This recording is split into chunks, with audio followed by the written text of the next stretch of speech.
बंधु माने भगवान श्रीकृष्ण वास्तुशास्त्र विशेष ज्ञान रखुले। से समय समय धर्मराज युधिष्ठिर को वास्तुशास्त्र ज्ञान प्रदान करुथिले।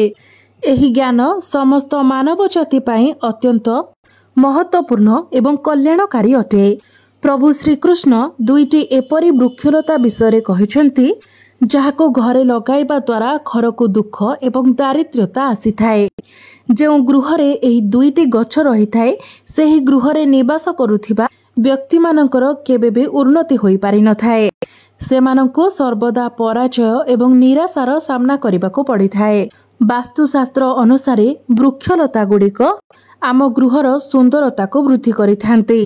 यह सहित आमर चतुर्पार्श्व एवं वातावरण को मध्य वृक्षलता माने शुद्ध रखिथान्ते। वृक्षरु सकारात्मक ऊर्जार संचार होइथाए जहाँ आमर जीवन पाई अत्यंत आवश्यक होइथाए। वृक्षलता माने आम घरर चतुर्पार्श्व थिबा नकारात्मकता को कम करी सकारात्मक ऊर्जा वृद्धि करिथान्ते। घर सम्मुखरे शुभ वृक्षलता लगाइबा द्वारा गृहरे सकारात्मक ऊर्जा वृद्धि पाई थाए। यह सहित अनेक प्रकारर वास्तु दोष मध्य नष्ट हो जाय थाए। घरर अगणारे थिबा गछलता गुड़िक देवादेवींक सदृश आम गृह को अनेक विपदरु रक्षा करिथान्ति। सेथिपाई आमर पुराण रे गृहर सम्मुखरे किछि पवित्र एवं शुभ गछ रोपण करिवार विधि मध्य रहिछि। तो आजिर एही भिडियो रे आमे माने जानिबा जे घरर सीमारे केउ वृक्षलता गुड़िक रहिबा उचित एवं केउ वृक्षलता गुड़िक न रहिबा उचित। जेमिति किछि वृक्षलता को शास्त्र रे शुभ बोली माना जाय थाए सेही परि वास्तुशास्त्र रे किछि अशुभ वृक्ष विषय मध्य उल्लेख करा जायछि। एही वृक्षलता गुड़िक घरर सीमारे रहिबाको बहुत अशुभ बोली माना जाय थाए। एही वृक्षलता गुड़िक घर सम्मुखरे रहिबा द्वारा घर को दुख एवं दारिद्र्यतार सामना करबाको पड़ी थाए। एही वृक्ष रहिबा द्वारा धनर नाश होइथाए। गृहरे शत्रु वृद्धि होइथाए। बाह्य शत्रु मानकर मध्य वृद्धि होइथाए। मनुष्यर मान सम्मान रे आंच आसी थाए। सेथिपाई आपण मध्य निजर जानतरे किंबा अजानतरे निज घरर अगणा किंबा घर भितरे एपरि किछि गछ लखाइछंती तो तुरंत आपण सेही गछ को हटाई दियंतु। तो एबे आसंतु जानि नेबा आपण निज घर भितरे किंबा घर बाहरे केउ गछ गुड़िक रखिबा उचित एवं केउ गछ गुड़िक न रखिबा उचित। तेबे ता पूर्वरु आपण माने भिडियोटी को लाइक करी चैनल टी को सब्सक्राइब करी दियंतु एवं कमेंट बॉक्स रे भक्ति एवं श्रद्धार सहित जय श्री जगन्नाथ जय मां लक्ष्मी निश्चय लिखंतु। तो प्रथम गछटी हेउछि ओस्त गछ। ओस्त गछ को गछ मानक मध्यरे श्रेष्ठ बोली कहा जाय थाए कारण यह स्वयं श्रीकृष्णकर स्वरूप होइथाए। जो व्यक्ति कोनोसी जलाशय निकटरे ओस्त गछ रोपण करिथाए सेही व्यक्ति को जो पुण्य फल प्राप्ति होइथाए ताहा 100 यज्ञर पुण्य फल सहित समान होइथाए। जेतेबेले ओस्त गछर पत्र सेही जलाशय पड़िथाए ताहा पिंड समान होई पितृपुरुषंको प्राप्ति होइथाए जहा फलरे समस्त प्रकारर पितृदोषर नाश होइथाए। प्रभु श्रीकृष्ण कहिछंती जो व्यक्ति प्रत्येक दिन स्नान करि सारिबा परे ओस्त गछ को स्पर्श करी प्रणाम करिथाए सेही व्यक्ति समस्त पापरु मुक्त होई जाइथाए एवं केबे भी कोनोसी कार्य पराजित होई न थाए। ओस्त गछ को स्पर्श करिबा द्वारा मां लक्ष्मीकर कृपा प्राप्ति होइथाए एवं ओस्त गछर प्रदक्षिण करिबा द्वारा आयुरे मध्य वृद्धि होइथाए। ओस्त गछर मूलरे श्री विष्णु, मध्य भागरे प्रभु शिव शंकर एवं अग्र भागरे ब्रह्मा वास करिथांती। सोमवती अमावास्या दिन ओस्त गछ को प्रणाम करिबा द्वारा जेउ फल प्राप्ति होइथाए ताहा 1000 गोदान सह समान होइथाए। एही संसार रे ओस्त गछर समान कोनोसी भी वृक्षलता नाही।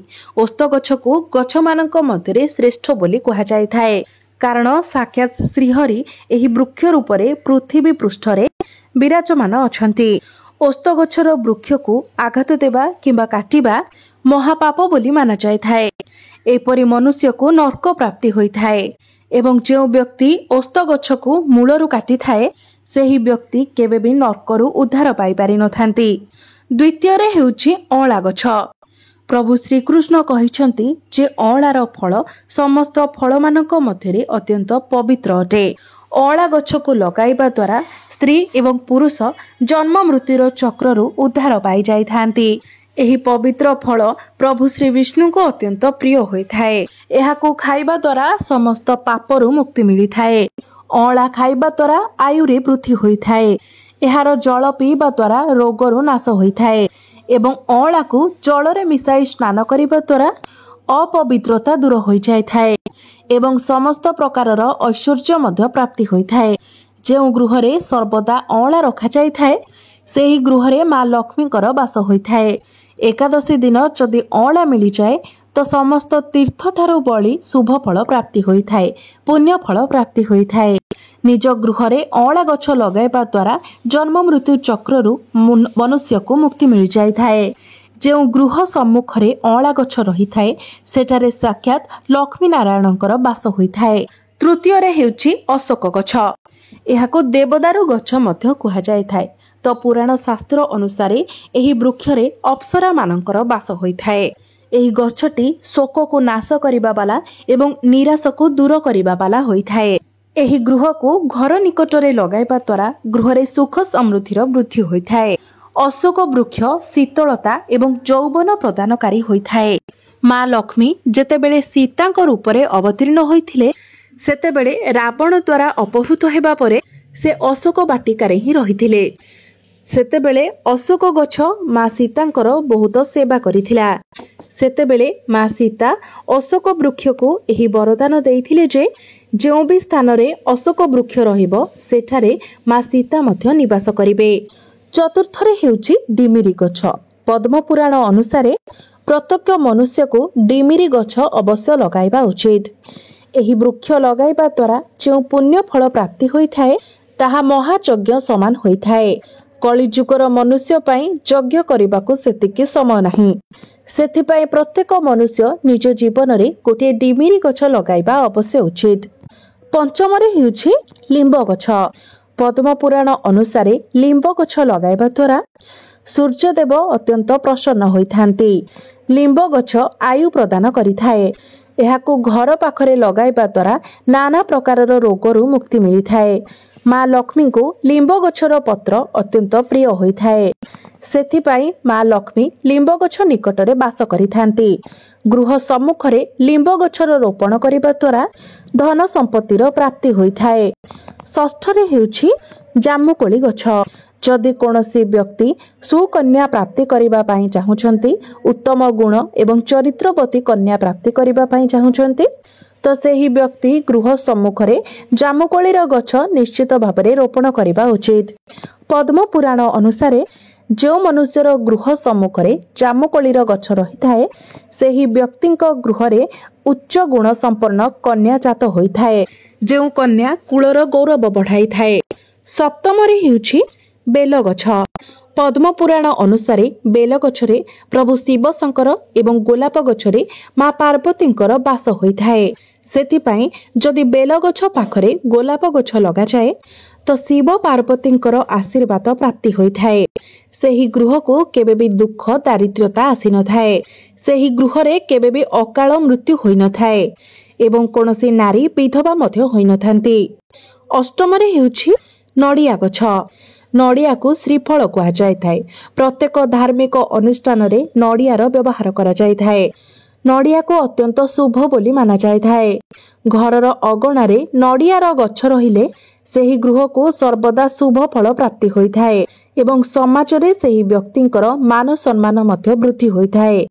ଯଦି ଆପଣ ବାରମ୍ବାର ବେମାରୀରେ ପଡ଼ୁଛନ୍ତି, ଗୃହର କୌଣସି ସଦସ୍ୟଙ୍କର ଦେହ ସର୍ବଦା ଖରାପ ରହୁଛି ତ ଉତ୍ତମ ସ୍ୱାସ୍ଥ୍ୟ ପ୍ରାପ୍ତି କରିବା ପାଇଁ ଆପଣ ଘର ସମ୍ମୁଖରେ ଅର୍ଜୁନ ଗଛ ଲଗାଇବା ଉଚିତ। ଏହି ବୃକ୍ଷ ପ୍ରତ୍ୟେକ ସଦସ୍ୟମାନଙ୍କୁ ଆରୋଗ୍ୟ ପ୍ରଦାନ କରିଥାଏ। ମଲ୍ଲି ଗଛରେ ଗନ୍ଧର୍ବ ନିବାସ କରିଥାନ୍ତି। ତେଣୁ ଘରେ ମଲ୍ଲି ଗଛ ଲଗାଇବା ଦ୍ୱାରା ଘରକୁ ବହୁତ ଶୁଭତା ପ୍ରାପ୍ତି ହୋଇଥାଏ, କାର୍ଯ୍ୟରେ ସିଦ୍ଧି ମିଳିଥାଏ। ବିଶେଷ କରି ଯେଉଁ ବ୍ୟକ୍ତିମାନେ କଳା କ୍ଷେତ୍ରରେ କାମ କରୁଛନ୍ତି ସେମାନେ ନିଜର ଘରର ପରିସରରେ ମଲ୍ଲି ଗଛ ନିଶ୍ଚିତ ଭାବରେ ଲଗାଇବା ଉଚିତ।